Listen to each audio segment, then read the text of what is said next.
Gempa magnitudo 7,7 yang mengguncang Nusa Tenggara Timur pada Sabtu pagi tadi berpusat di Kabupaten Nagekeo. Sejumlah kerusakan terjadi, salah satunya di Kabupaten Sika. Kepanikan melanda warga saat ruang tunggu pelabuhan Laurentius Maumere di Kabupaten Sika, Nusa Tenggara Timur roboh. Gedung berlantai 2 ini ambruk dan dilaporkan menimpa sejumlah orang.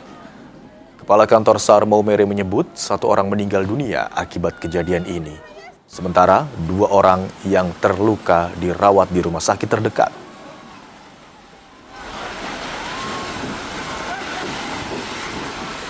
Baik, dapat kami sampaikan terkait dengan gempa yang terjadi di 7,7 skala Richter. Untuk di Maumere sendiri dampaknya adalah satu gedung terminal pelabuhan Elsai mengalami runtuh dengan 3 orang korban, 2 korban dalam keadaan luka-luka, 1 korban dalam keadaan meninggal. Dan saudara, inilah suasana kerusakan perbukitan di Manggarai. Warga tidak bisa melanjutkan perjalanan dari Mang karena akses di perbukitan ini tertutup longsor. Inilah visual bukit di sekitar Kuat Ruteng, Kabupaten Manggarai, Nusa Tenggara Timur, yang longsor terdampak getaran gempa magnitudo 7,7. Bukit di wilayah Kabupaten Manggarai ini longsor menutupi akses jalan. Warga sekitar perbukitan di arah Ruteng, Manggarai, NTT yang ingin melanjutkan perjalanan terjebak, tidak bisa melanjutkan perjalanan keluar Kabupaten Manggarai. Ruteng tutup total. Gempa tektonik kuat bermagnitudo 7,7 mengguncang Nusa Tenggara Timur pada Sabtu pagi dan memicu peringatan dini tsunami. Meskipun saat ini peringatan dini tsunami tersebut telah dicabut. Guncangan hebat ini dilaporkan merusak sejumlah bangunan dan jalan bergetar, serta membuat barang-barang di dalam rumah warga berjatuhan. Inilah visual getaran gempa yang berdampak pada bangunan, fasilitas umum, dan barang-barang di pertokoan dan di rumah warga yang berjatuhan. Pusat gempa dangkal berkedalaman 10 km ini berada di Laut Utara NTT. Kuatnya getaran seketika merusak infrastruktur fisik dan memicu kepanikan warga di sejumlah wilayah terdampak. BMKG meminta masyarakat di kawasan pesisir untuk segera menjauhi pantai, tetap tenang, serta mengantisipasi potensi gempa susulan.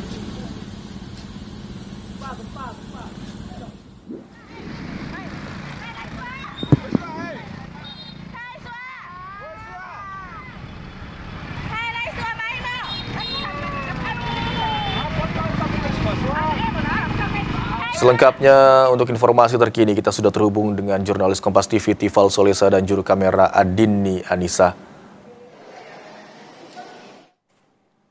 Selamat siang Tifal.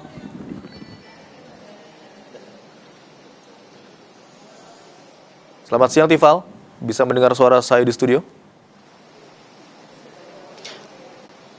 Terdengar dengan jelas, Imran. Baik, Tifal, Anda saat ini berada di gedung BMKG begitu ya. Update apa yang Anda dapatkan di sana, Tifal? Silakan.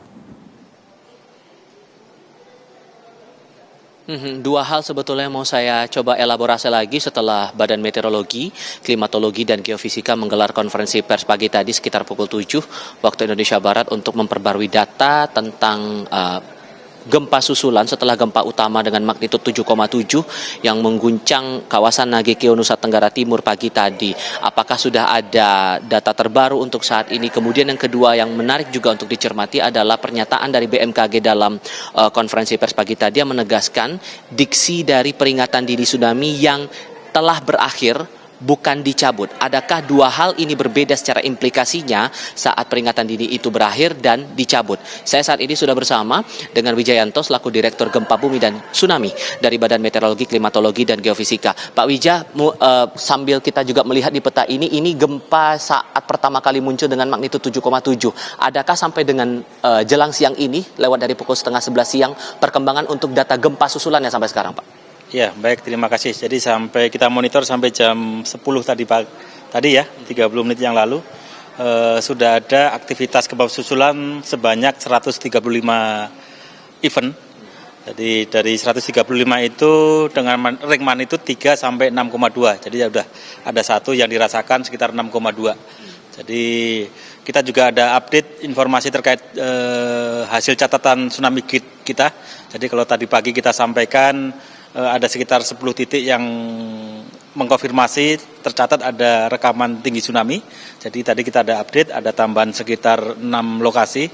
Jadi ya terdekat karena terkait dengan pembaruan data. Jadi tertinggi itu sekitar 1,6 meter dan terendah sekitar 0,14, jadi sekitar 14 sentian ya. Oke. Dan dari gempa susulan yang 100 kali lebih itu rentang magnitudenya dari berapa sampai berapa Pak sampai saat? Ya, jadi rentang magnitudo 3 sampai 6,2 ya. Jadi magnitudo 3 sampai 6,2. Dan titiknya masih sama dengan titik pusat gempa utama atau berada di titik yang lain, masih di sesar yang sama juga begitu Pak? Ya, jadi gempa susulan ini gempa itu bukan titik ya, tapi area atau daerah. Jadi ini terdistribusi di sekitar area utara Flores itu. Jadi dari titik utama di sebelah baratnya ada, di sebelah selatannya ada. Tapi itu adalah suatu daerah, suatu area. Soal yang tadi Anda sempat singgung juga dalam konferensi pers pagi tadi Pak, masalah sesar Flores itu. Bantu kami untuk paham lagi aktivitas sesar Flores ini dalam beberapa waktu ke belakang atau dalam rekam jejaknya. Seaktif apa sesar ini, membentang dari wilayah mana sampai mana, dan apakah seberbahaya itu dalam tanda kutip sesar ini kalau terjadi gempa bumi Pak? Iya, terima kasih. Jadi di wilayah NTT sendiri ya, itu ada 2 sumber utama gempa. Di sebelah selatan itu ada subduksi yang kita sebut sebagai megatrust gitu ya, di sebelah selatan. Itu kalau ada gempa besar juga potensinya lebih dari 8, nanti bisa potensi tsunami. Dan di NTT sendiri itu di bagian utara ada busur belakang Flores thrusting ya, patah naik busur belakang Flores itu. Jadi kalau ada gempa di sana juga ada potensi gempa sekitar 7,8 sampai 7,9 dan hari ini rilis 7,7 ya. Jadi patahan untuk PK Trust itu membentang dari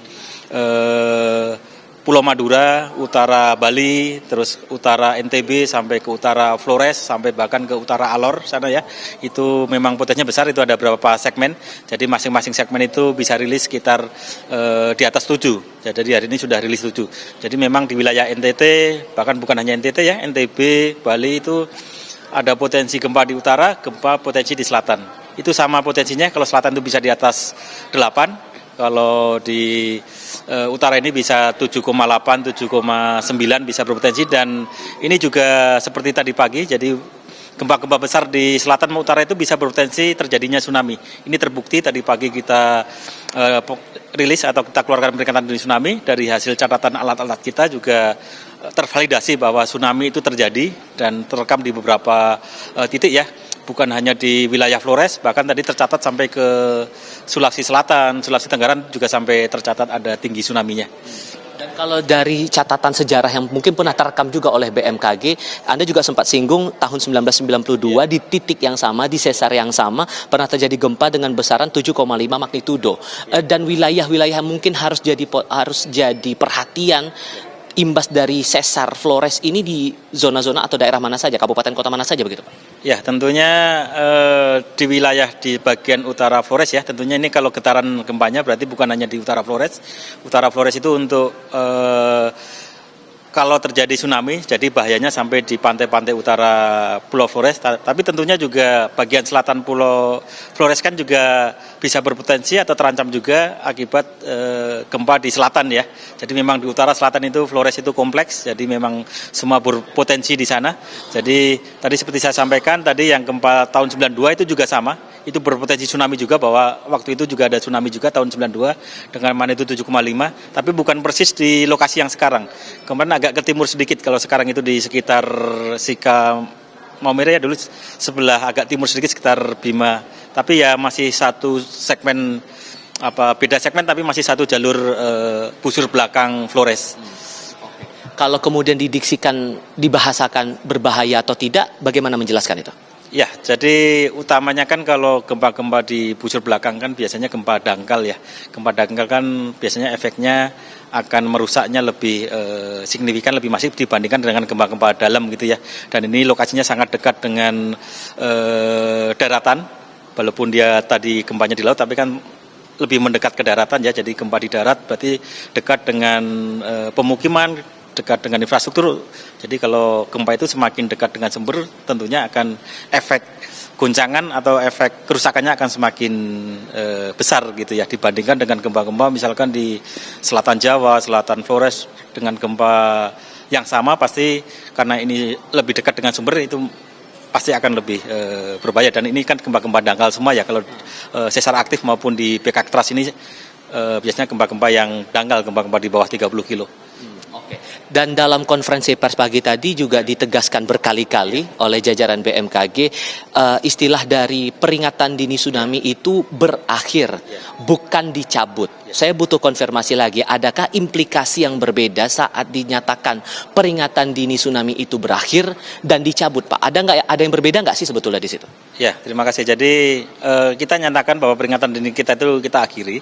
Jadi memang tadi kita berikan peringatan dini, kita pertama itu dasarnya dari model, kita validasi dengan data-data catatan dari tinggi muka air laut, terkonfirmasi bahwa itu terekam, nyata ada tsunami di sana. Jadi kita terus pantau sampai kondisi muka air laut itu sudah mulai stabil, disitulah kita nyatakan berakhir. Berakhir dalam artian bahwa bahaya tsunami-nya sendiri itu sudah tidak membahayakan aktivitas masyarakat di pesisir gitu ya, jadi sudah tidak berbahaya, bisa beraktivitas normal lagi untuk kasus kejadian tsunami-nya, untuk gelombang tsunami-nya gitu ya. Jadi kalau itulah yang kita sebut sudah berakhir, jadi bahayanya sudah berakhir. Tadi terjadi tsunami, tapi bahaya tsunami-nya sendiri sudah tidak membahayakan.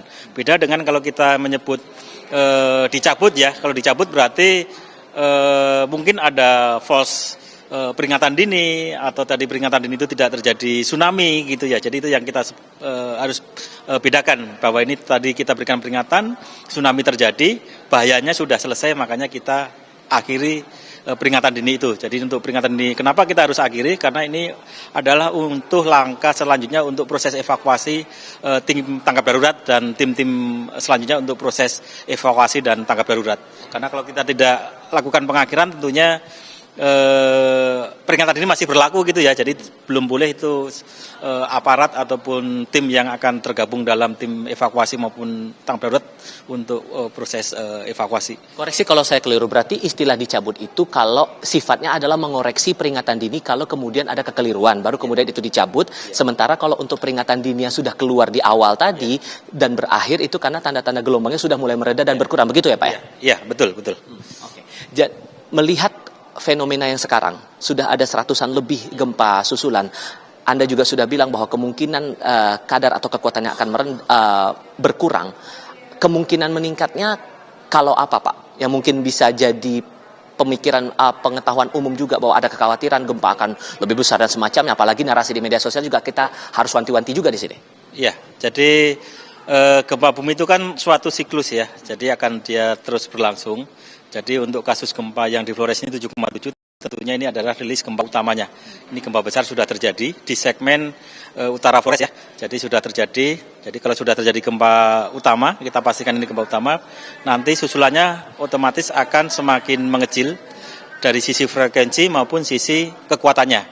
Adapun nanti misalkan akan terjadi, kan saya bilang tadi bahwa di sebelah utara Pulau NTT ini ya, utara Pulau NTB ini kan membentang dari Madura sampai Alor itu ada patahan, tapi tentunya nanti misalkan ada rilis gempa, bukan di segmen ini lagi, kemungkinan ada di segmen yang lain ya gitu ya.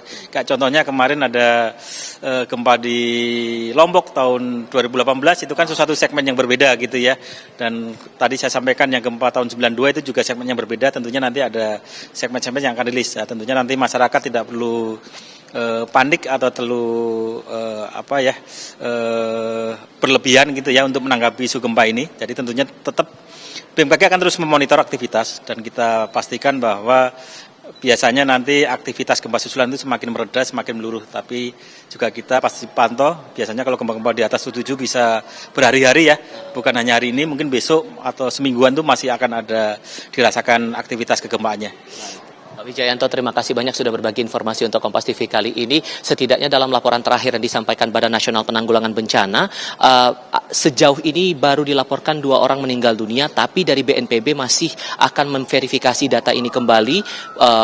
penyebabnya karena apa, dan yang jelas sekarang yang diminta oleh pihak BMKG beserta dengan BNPB, warga diminta waspada tapi tidak panik dan mengikuti seluruh informasi sesuai dengan perkembangan yang selalu dilaporkan oleh Badan Meteorologi, Klimatologi, dan Geofisika maupun dari Stasiun Geofisika BMKG di daerah-daerah terdampak bencana. Demikian, Imron. Baik, yang perlu ditekankan adalah saat ini peringatan dini tsunami telah diakhiri, bukan dicabut, bahwa tadi memang telah terekam terjadinya gelombang tinggi di beberapa wilayah. Begitu ya, Tifal.